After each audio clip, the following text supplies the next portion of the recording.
లేకపోతే నీళ్ళుంచుకొని నీళ్ళు ఇవ్వలేదనేటువంటి చెడ్డ పేరు మీకు వస్తుంది, అపనామం వస్తుంది మీకు. అది గుర్తుపెట్టుకోండి. ఇప్పుడు నిజాం సాగర్ నీళ్ళు ఉన్నాయి, మేము వదిలించినాం మొన్న. ఎందుకంటే ప్రతి సంవత్సరం లాగా నీళ్ళు తక్కువ ఉండేటి, ఈ సంవత్సరం కొద్దిగా ఎక్కువ ఉన్నాయి. కాళేశ్వరం నీళ్లు కొండపోచమ్మ సాగర్ ద్వారా తీసుకున్నాం, నింపుకున్నాం.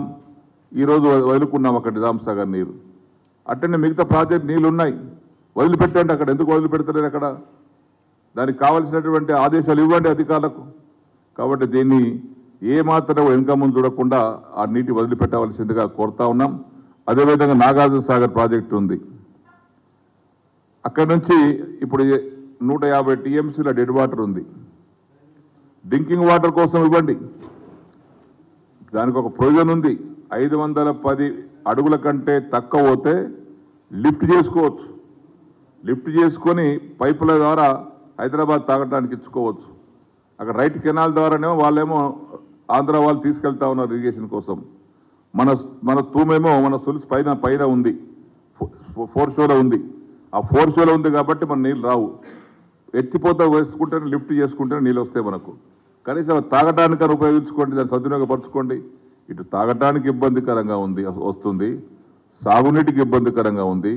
ఇవన్నీ వదిలిపెట్టి ఎక్కడికి వెళ్ళి మహారాష్ట్రకి వెళ్ళి తీసుకొస్తారట. 1300 కిలోమీటర్లు ఉన్నటువంటి ఆ ప్రాజెక్టు కోయినా డ్యామ్ అట. కోయినా డ్యామ్ దగ్గర నుంచి 1300 కిలోమీటర్ డ్యామ్కి వెళ్ళి 30 టీఎంసీల నీళ్ళు కావాలని కోరుకుంటూ ఖచ్చితంగా 3 టీఎంసీలు రావి.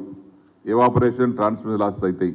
కాబట్టి ఇలాంటి అనాలోచితమైనటువంటి చర్యలు చేయకండి. దాదాపు కాళేశ్వరం ప్రాజెక్టు మీద పేరుతో బురదల్లే ప్రయత్నం చేయకండి. సత్వరమైన నీటి వదిలిపెట్టి రైతాంగాన్ని కాపాడండి. అదేవిధంగా ఈరోజు సింగూరులో కూడా నీళ్ళున్నాయి. సింగూరులో కూడా 24.77 టీఎంసీ ఉన్నాయి. నిజాం సాగర్లో సరే వదిలిపెట్టాం, ఇంకా 13.5 టీఎంసీలు ఉన్నాయి. శ్రీరామ్ సాగర్లో 90 బదులు 64 టీఎంసీలు ఉన్నాయి. నీళ్ళు పుష్కలంగా ఉన్నాయి.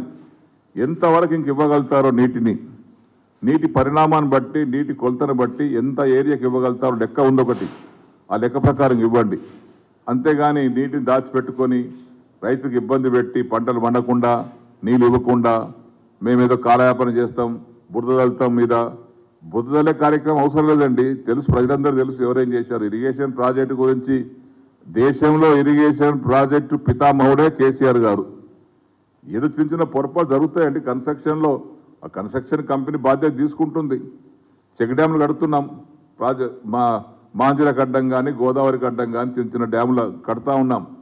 లక్షలాది ఎకరాలు పారుతా ఉన్నాయి. వల్ల నా కాన్స్టిట్యున్సీలో 2 చెక్ డ్యాములు కట్టాం. 1000 ఎకరాలు పంట పడుతూ ఉంది మోటార్ల ద్వారా, బోర్ల ద్వారా, పైపుల ద్వారా.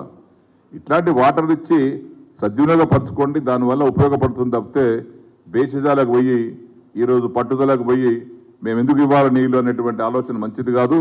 వెంటనే ఈ నీళ్లున్నటువంటి ప్రాజెక్టులలో నేను లెక్కతో సహా చెప్పాను, ఎన్ని టీఎంసీలు ఉన్నాయో లెక్కతో సహా చెప్పాను.